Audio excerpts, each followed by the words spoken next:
Bonjour, bien-aimés frères et sœurs, dans le Christ Jésus, oui, notre bien-aimé, Sauveur et Dieu puissant. Mon texte est aussi dans l'Apocalypse, mon texte principal dans l'Apocalypse chapitre 3, pour le partage de ce matin. Pour vous.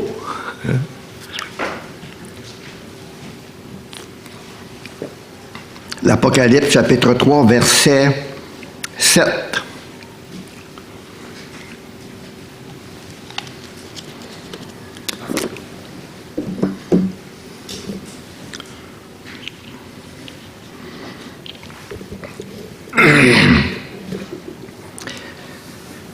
Écrit à l'ange de l'Église de Philadelphie. Voici ce que dit le Saint, le véritable, celui qui a la clé de David, celui qui ouvre et personne ne fermera, celui qui ferme et personne n'ouvrira. Je connais tes œuvres. Voici, parce que tu as peu de puissance, que tu as gardé ma parole et que tu n'as pas renié mon nom, j'ai mis devant toi une porte ouverte que personne ne peut fermer. Voici, je te donne quelques-uns de ceux de la synagogue de Satan qui se disent juifs et ne le sont pas, mais qui mentent. Voici, je les ferai venir se prosterner à tes pieds et reconnaître que je t'ai aimé. Parce que tu as gardé la parole de la persévérance en moi, je te garderai aussi à l'heure de la tentation qui va venir sur le monde entier pour éprouver les habitants de la terre. Je viens bientôt. Retiens ce que tu as, afin que personne ne prenne ta couronne. Celui qui vaincra, je ferai de lui une colonne dans le temple de mon Dieu. Il n'en sortira plus. J'écrirai sur lui le nom de mon Dieu, le nom de la ville de mon Dieu, de la nouvelle Jérusalem qui descend du ciel d'auprès de mon Dieu, et mon nom nouveau. Que celui qui a des oreilles entende ce que l'Esprit dit aux églises. Mes amis, je comprends qu'en lisant, on entend un message personnel du Seigneur Jésus-Christ aux chrétiens de l'Église de Philadelphie. Et le contenu de ce message concerne de ce qui est, dans le verset 19 du chapitre 1, ce qui est commandé à l'apôtre Jean d'écrire.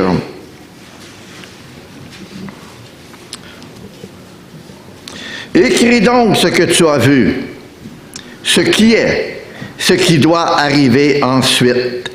Donc, ce que tu as vu, le chapitre 1, ce qui est, le chapitre 2 et 3, l'âge de l'Église qui n'est pas encore terminé, et ce qui doit arriver par la suite à partir du chapitre 4 de l'Apocalypse. Écris donc ce que tu as vu. Écris donc est un présent continu. Ces choses s'adressent donc à la fois à l'Église de Philadelphie, aux 6 autres églises locales du temps de l'Apocalypse, dans l'Asie mineure, et à toutes les autres églises dans l'Empire du temps, et à toutes les églises de tous les temps. Bien sûr, en considérant une perspective prophétique qui se trouve dans chaque lettre. Nous voyons donc les phases successives de l'histoire de l'Église jusqu'au retour du Seigneur. Et dans cette perspective prophétique, qui est inclue dans chacune des lettres, l'Assemblée de Philadelphie concerne aussi celle de notre temps. Cette lettre nous concerne encore aujourd'hui. Cette lettre du Seigneur Jésus-Christ à son Église locale à Philadelphie. Cette 6e lettre est l'une des plus intéressantes de toutes celles écrites aux 7 églises. Le Seigneur Jésus parle à l'Église fidèle à Dieu et à sa parole, persévérante à combattre le bon combat de la foi, en contre-courant contre une chrétienté apostate tout autour, malgré les oppositions, les afflictions aussi. Il est généreux à la louanger. Sa lettre ne contient aucun reproche, mais que des éloges. Littéralement écrit à l'Église de Philadelphia. L'amour fraternel. 6 fois dans le Nouveau Testament, traduit amour fraternel. Ici est la seule fois dans la Bible où le nom est employé pour signifier une ville. Et je suis persuadé pour moi-même que ces chrétiens abondaient en toutes choses, en Philadelphia. L'amour pour leur sauveur, l'amour pour les frères. Quand on aime notre sauveur, on aime les frères et sœurs parce que Dieu est dans chacun de nos frères et sœurs. En plus, c'est un message rempli de promesses et d'encouragements en espérance du meilleur. Entre autres, son retour imminent pour la grande délivrance. Au verset 11, « Je viens bientôt ». Frères et sœurs, comme l'apôtre Jean l'a vu et entendu et écrit, bien sûr, ce matin en lisant, je vous invite à voir avec un esprit éclairé par l'Esprit Saint, à entendre avec des oreilles spirituelles ces paroles merveilleuses de notre Seigneur Jésus-Christ, le glorifié, dans toutes ses prérogatives de roi, de grand souverain sacrificateur royal et de juge de toute la terre, le Seigneur Jésus-Christ. Oui, le majestueux, le Dieu Tout-Puissant, celui qui est, qui était et qui vient. Et assurément dans ses prérogatives de celui qui est le chef suprême de son Église, il en est la tête, il en est la vie. Il est présent. Il la bâtit. Il en prend soin. Et il la protège, il la garde. Ô frères et sœurs, appropriez-vous donc cette belle promesse du chapitre 1, verset 3 que nous avons lu. Heureux celui qui lit et ceux qui entendent les paroles de la prophétie et qui gardent les choses qui y sont écrites. Car le temps est proche. Pour moi, j'ai titré mon partage avec vous ce matin de ce passage, de cette lettre, Jésus-Christ et l'Église fidèle. On va prier une seconde ou deux. Nous sommes à tes pieds, Seigneur Jésus. Seigneur de gloire, Seigneur notre grand berger, qui a donné sa vie pour nous et qui maintenant nous conduit dans les verts pâturages, près des eaux paisibles, dans les sentiers de la justice. Toi, notre Sauveur. Seigneur Jésus, sois abondamment présent dans chacun de nous, au milieu de nous, puisque nous sommes tous ensemble rassemblés dans le même esprit, dans la même foi, les yeux fixés sur toi. Ô Seigneur, répands une onction nouvelle, d'huile de l'Esprit Saint sur chacun et chacune selon leurs besoins. Aie miséricorde sur mes grands besoins moi-même, que je sois utile entre tes mains, par ta présence, par ta puissance. Oui, Seigneur, répands, fais du bien, fortifie, console, rassure les consciences, console les cœurs, fortifie la foi. Donne, Seigneur, répands la bénédiction sur ton peuple, le troupeau de ton pâturage. À toi toute gloire, Seigneur Jésus. Amen. Alors vos yeux sont sur le verset 7. Voici ce que dit le saint, le véritable. Il s'est identifié aux autres assemblées comme celui qui marche au milieu des 7 chandeliers d'or, comme le premier et le dernier qui était mort et qui est revenu à la vie, comme celui qui a l'épée aiguë à 2 tranchants, comme le Fils de Dieu qui a les yeux comme une flamme de feu et dont les pieds sont semblables à de l'airain ardent, comme celui qui a les 7 esprits de Dieu. Frères, devant un tel personnage, que faisons-nous? On se prosterne et dit, Seigneur, que veux-tu que je fasse? N'est-ce pas? Saint. Ce que dit le saint.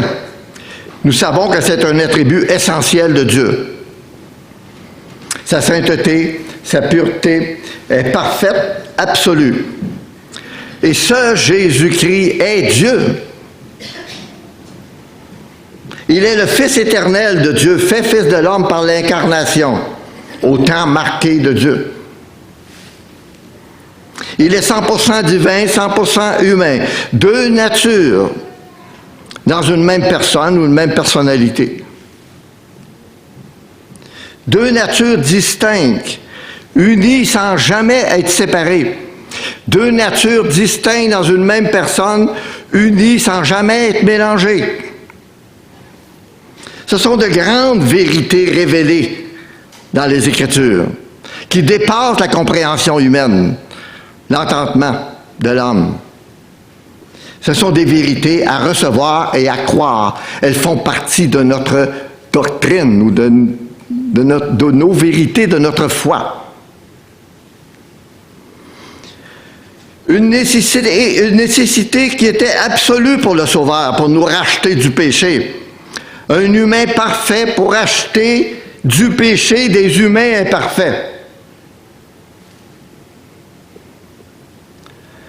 Parole de l'ange Gabriel lors de son incarnation. L'ange lui répondit, le texte est dans Luc 1, « Le Saint-Esprit viendra sur toi et la puissance du Très-Haut te couvrira de son ombre.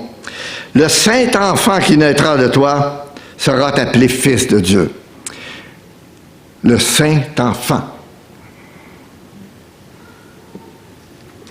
Mort pour nos péchés, ressuscité d'entre les morts, vainqueur sur le péché et la mort, élevé dans la gloire. Et parlant de son service d'intercession, à la droite du trône de la majesté divine, l'auteur de l'Épître aux Hébreux écrira dans le chapitre 7, « Il nous convenait, en effet, d'avoir un souverain sacrificateur comme lui, saint, innocent, sans tache, séparé des pécheurs et plus élevé que les cieux. » Quelqu'un a écrit ici, Jésus, sa pureté absolue, immaculée, manifeste sa sainteté rayonnante. Voici ce que dit le Saint, dans sa personne propre, parce qu'il est le Fils de Dieu, il est Dieu. Saint, il est le Saint de Dieu. Il est son oint, son envoyé comme le serviteur de l'Éternel. L'envoyé en mission rédemptrice et en mission messianique. Méconnu des hommes lors de sa venue. Même des Juifs. Mais voici, les démons le connaissaient. Les démons le savaient qui il était. Le Saint de Dieu. J'ai retenu le passage dans Luc 4, mais il y a plusieurs références dans les évangiles particulièrement semblables, des références semblables. « Ah, qu'y a-t-il entre nous et toi, Jésus de Nazareth? Tu es venu pour nous perdre? Je sais qui tu es. Le Saint de Dieu. Voici ce que dit le Saint. Dans la foulée de son arrestation, des faux procès, de son exécution par crucifixion, Pierre a écrit dans les Actes des Apôtres au tout début de l'Église, En effet, contre ton saint serviteur Jésus que tu as oint. Hérode et Pilate se sont ligués dans cette ville avec les nations et les autres peuples pour faire ce que ta main et ton conseil avaient arrêté d'avance. Frères, soyons toujours émerveillés. Tout ce qui est lié à la personne et à l'œuvre de notre Sauveur Jésus-Christ, passé, présent et futur, tout ce qu'il pense, ce qu'il dit, ce qu'il fait, ce qu'il révèle, ce qu'il projette, en est le résultat de ce qu'il est en accord avec ce qu'il est. Il est le Saint de Dieu, le oint. Voici ce que dit le Saint. Il se présente aussi à cette assemblée comme le véritable pour le vrai, pour celui qui est la substance, la réalité, la vérité. De première pensée, ici, le mot nous lie à l'évangile de Jean, où Jésus déclare lui-même « Je suis la véritable lumière. Je suis le vrai pain descendu du ciel. Je suis le vrai cep.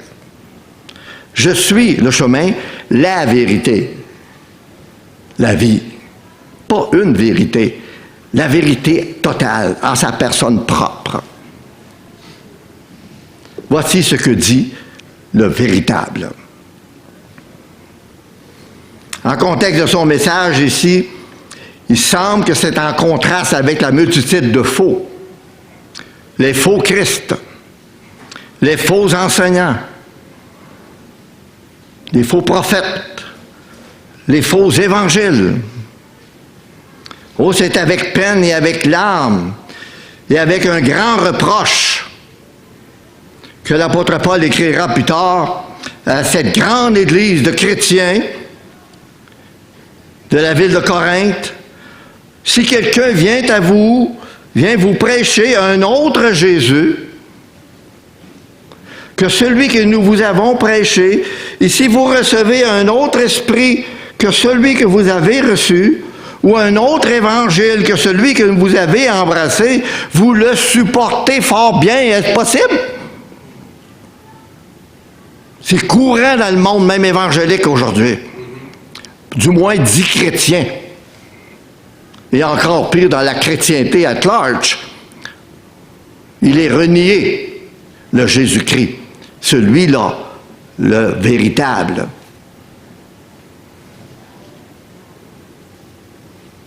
Dans la foulée de la réalité religieuse de la postmodernité, du triomphe de l'humanisme, l'homme est Dieu. L'homme universel. Le système mondial est en train de créer, et c'est déjà en place en grande partie, un homme universel. Mais il faudra qu'il pense à la manière du système universel et de la religion universelle.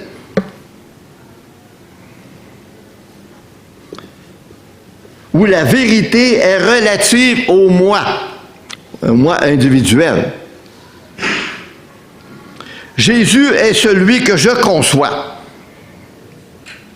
Je peux même lui donner un autre nom. Une vérité qui est subjective.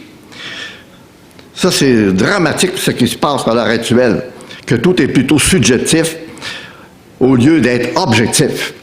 Les faits. Nous, on réfère toujours aux Écritures.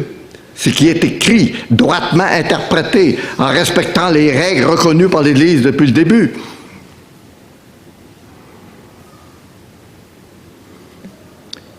Jésus est celui que je conçois, une vérité subjective et non objective. À chacun son Jésus. À chacun sa religion. Hein? À chacun sa spiritualité. Et il est défendu de porter un jugement, une évaluation quelconque. C'est relatif au moi, c'est subjectif. C'est fondé sur rien, sur l'homme, Et on sait qu'est-ce que ça vaut.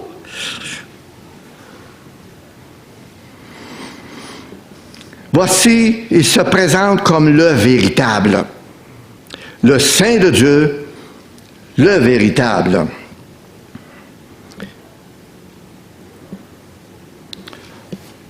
On avance rapidement dans un paganisme religieux du nouvel ordre mondial de l'Église universelle.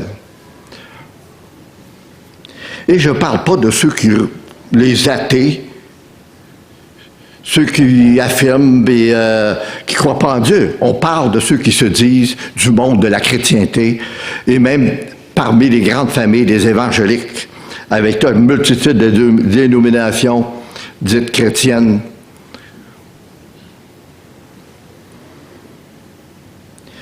Oh, nous, ce matin, l'Église fidèle,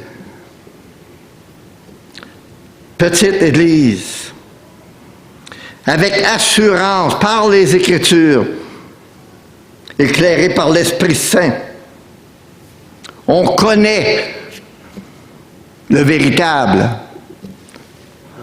Amen. On sait qui il est. Le Jésus-Christ des Écritures.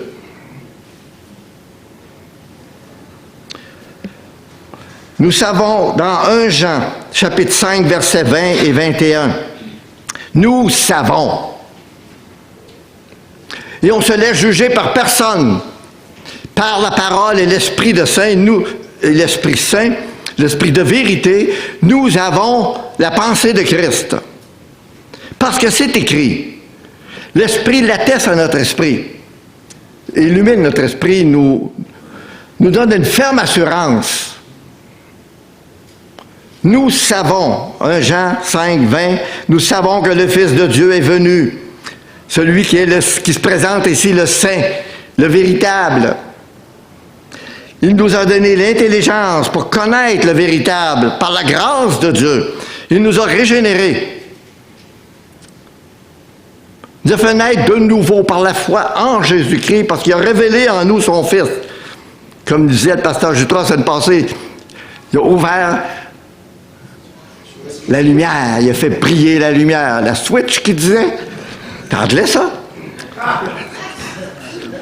C'est chrétien pareil.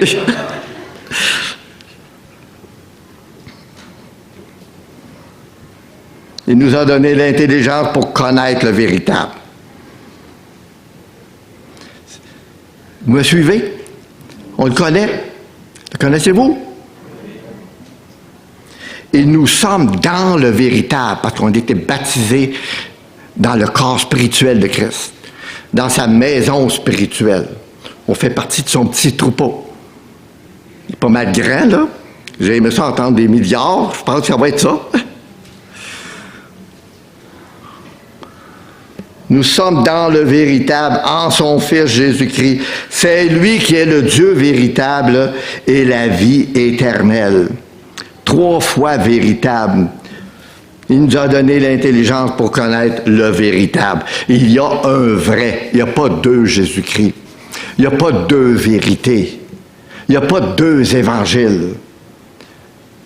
Il y a une vérité révélée qui est écrite, mais qui est comprise que par l'illumination de l'Esprit Saint, que par la foi, dans la parole de Dieu, droitement dispensée. Attention de la manière dont on interprète les Écritures.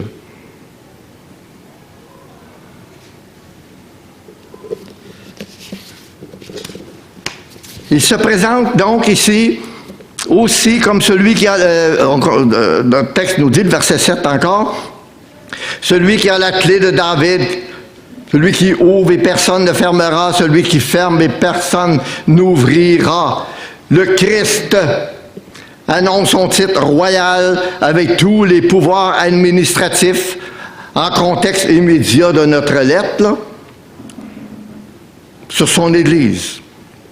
Parce qu'il est sur le monde entier, l'univers entier, sur tout ce qui vit. Celui qui a la clé de David. La clé est un symbole. on a compris. Symbole de quoi? D'autorité. D'autorité et de pouvoir. De puissance. Cette image de la clé est empruntée ici à Ésaïe, chapitre 22, versets 20 à 22. J'ai retenu le texte, là. Vous évitez de trouver ça dans votre Bible. Vous auriez vite fait ça, bien fait ça aussi. Faites-le si vous voulez, là. Ésaïe 22, 20. Alors, suite à la déportation de Juda à Babylone, en rapport avec les changements, en rapport avec un changement de roi à Jérusalem, nous lisons: En ce jour-là, j'appellerai mon serviteur Éliakim, fils de Hilkija.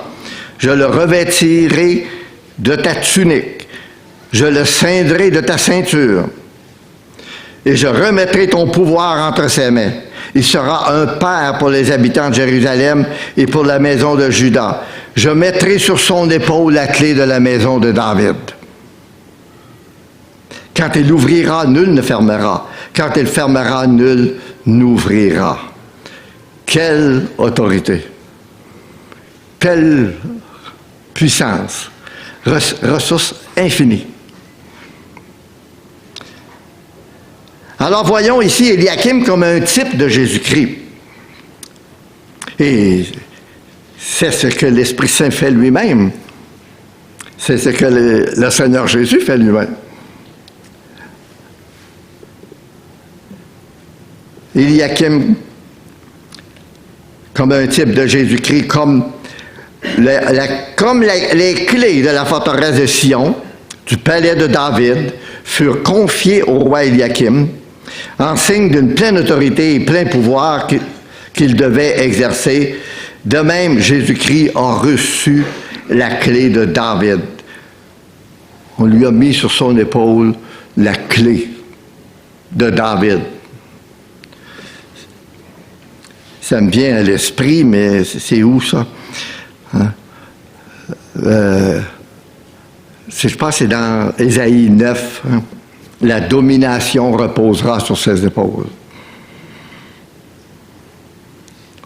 Merveilleux Sauveur, puissant Seigneur, berger, hein? Toute autorité, avec tous les pouvoirs.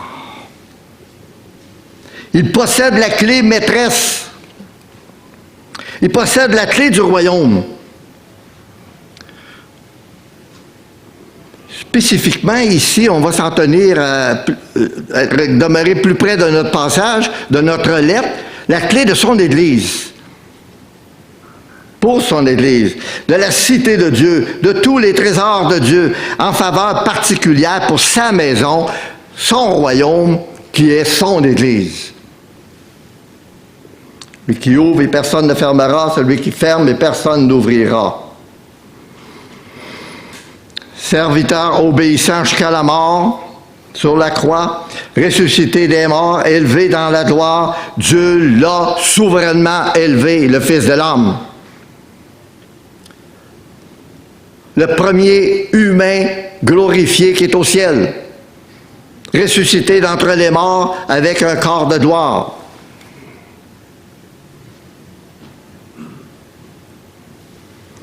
Chef suprême de son Église, le nom au-dessus de tout nom. Et ce sont ces paroles mêmes ici dans Matthieu 28, 18. Tout pouvoir m'a été donné dans les cieux et sur la terre. On a lu le texte tantôt dans l'Apocalypse 1. Je suis le premier et le dernier et le vivant. J'étais mort. Mais je suis vivant au siècle des siècles. Et je tiens les clés de la mort et du séjour des morts, établi juge des vivants et des morts.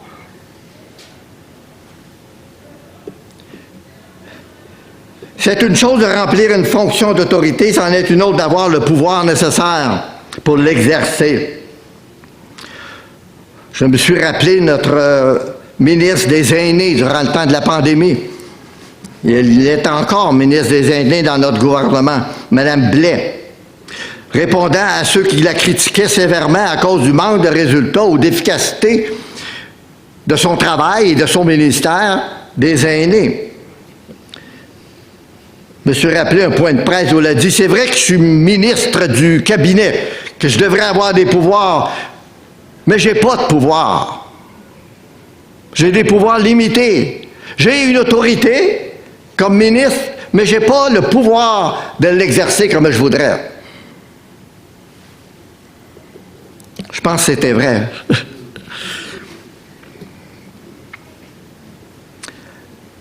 Autorité et pouvoir.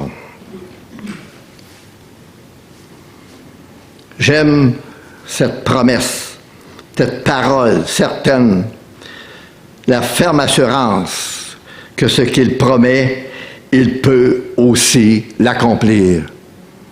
D'un couvert à l'autre de la Bible, des promesses qui s'appliquent à nous. Faisons attention de faire promettre à Dieu des choses qu'il ne nous a pas promises. C'était peut-être dans la Bible, mais c'était peut-être à quelqu'un d'autre ou dans un autre contexte spécifique. Toute écriture est inspirée de Dieu et utile, mais toute écriture ne s'applique pas nécessairement d'une manière pratique à son Église aujourd'hui, durant l'âge de la grâce. La ferme assurance que ce qu'il promet, il peut l'accomplir. La ferme conviction, l'autorité et le pouvoir d'exécuter, le pouvoir d'ouvrir toutes les portes, le pouvoir de sauver. C'est lui qui décide de tout. Le pouvoir de juger, le pouvoir de bénir, de protéger de tout le reste. Alors c'est comme ça qu'il se présente, notre Seigneur Jésus, à cette petite église fidèle de Philadelphie. Voici ce que dit le Saint, le véritable, celui dont on a déposé sur son épaule la clé de David, toute autorité et tout pouvoir. Celui qui ouvre, personne ne fermera. Celui qui ferme, et personne n'ouvrira. Ah! C'est mon Dieu. C'est mon Sauveur, c'est mon berger. J'ai tout pleinement en lui et par lui.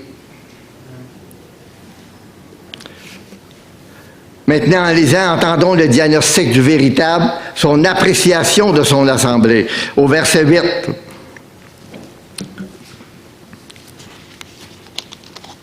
Apocalypse 3, 8.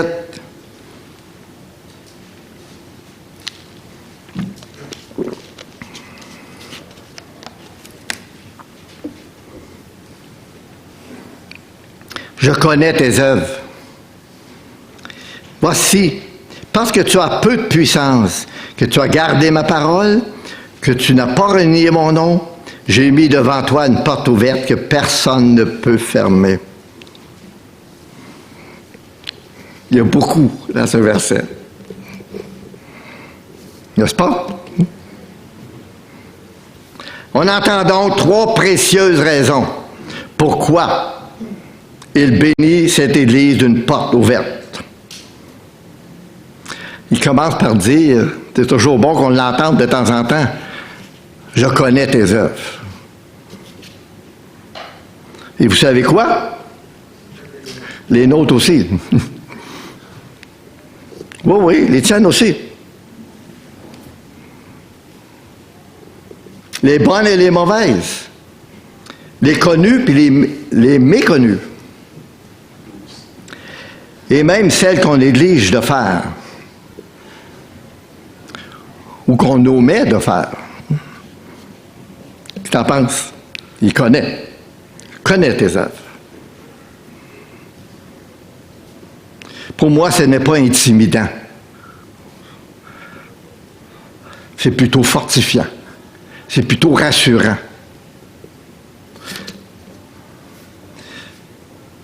Et j'aime me rappeler ici ces paroles du psalmiste, psaume 139, juste quelques mots ici. « Éternel, tu me sondes et tu me connais. Tu sais quand je m'assis, quand je me lève, tu pénètres de loin ma pensée. » L'omniscience.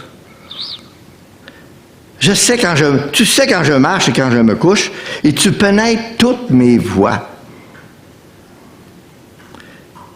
Car la parole n'est pas sur ma langue, oh, que déjà, ô Éternel, tu la connais entièrement.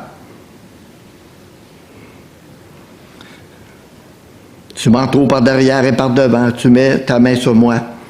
L'omniscience, l'omniprésence, l'omnipotence, dans le psaume 139. C'est lui, mon Seigneur, mon berger. Je connais tes œuvres. C'est pas intimidant du tout. C'est réconfortant, c'est rassurant.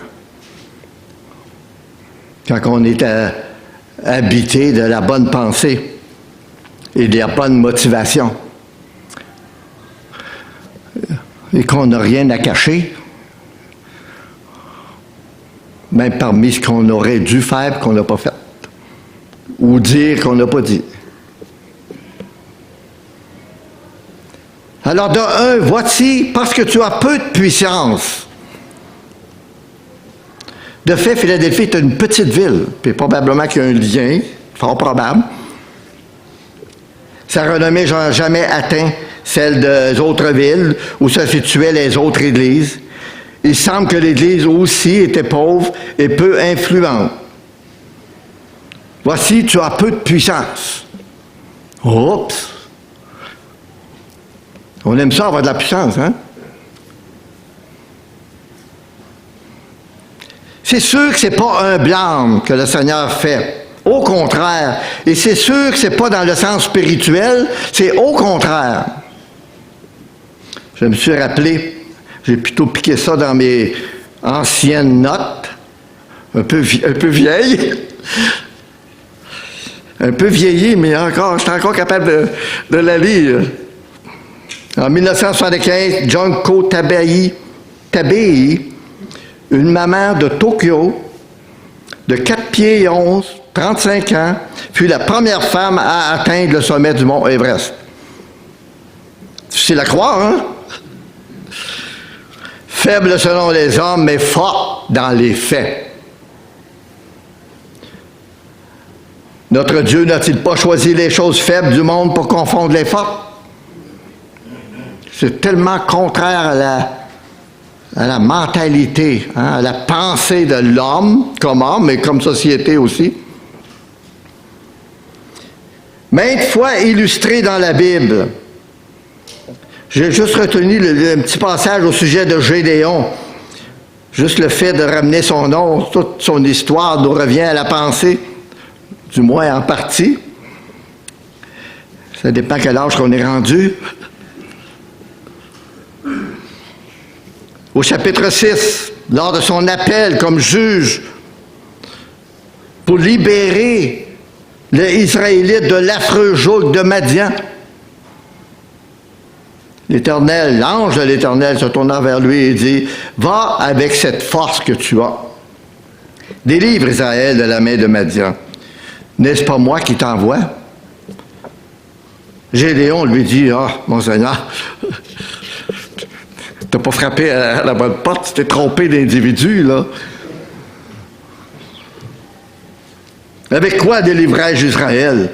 Ma famille est la plus pauvre, en Manassé. Je suis le plus petit dans la maison de mon père. » L'Éternel lui dit, « N'est-ce pas moi qui t'envoie? » Mais il dit, « Je serai avec toi. » Je ne fais pas juste t'envoyer.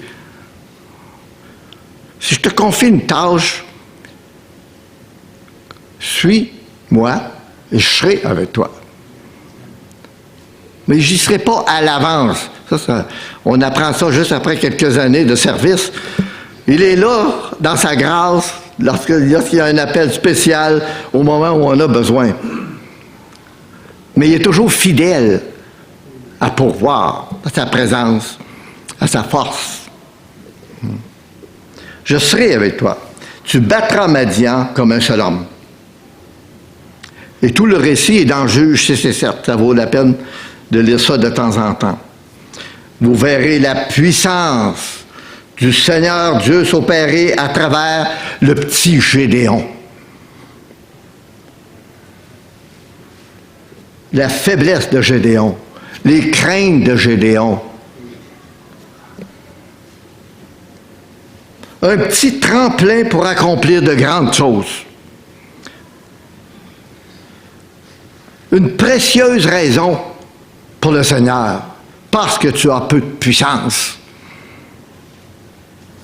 Contrairement aux grandes églises, même tout autour de l'époque, la grande église chrétienne de Corinthe, pleine de dons, de capacités, etc. Mais vous connaissez quelle sorte d'église que c'était aussi. La grande église d'Éphèse. Si c'était la petite église à Lennoxville, ben c'est comme ça que je la voyais, l'église de Philadelphie.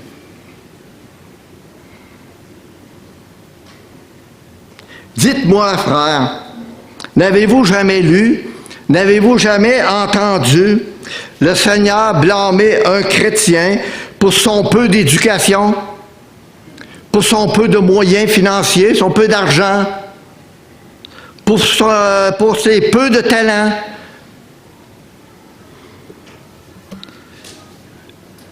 Et si vous y pensez à 2 fois, vous vous direz quoi?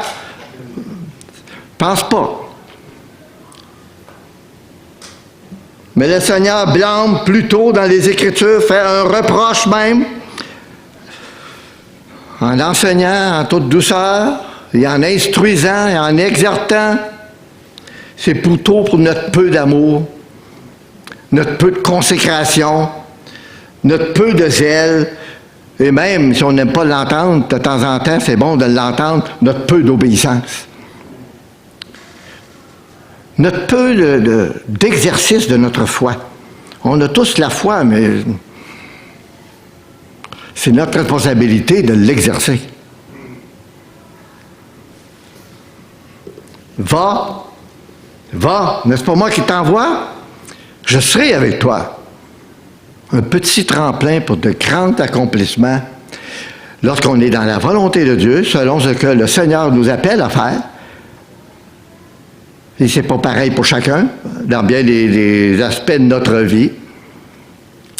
Même dans la vie d'une église locale, on est individuel. Dieu a un plan personnel pour chacun, même s'il y a des choses qui sont en communautaire, tous ensemble pareil.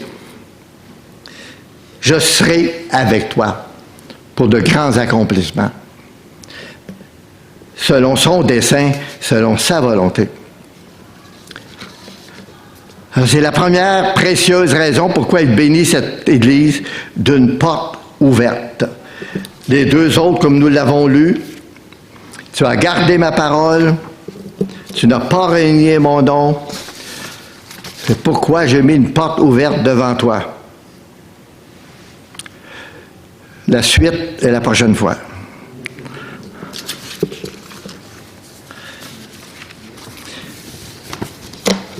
Que le Seigneur ajoute sa bénédiction à sa parole,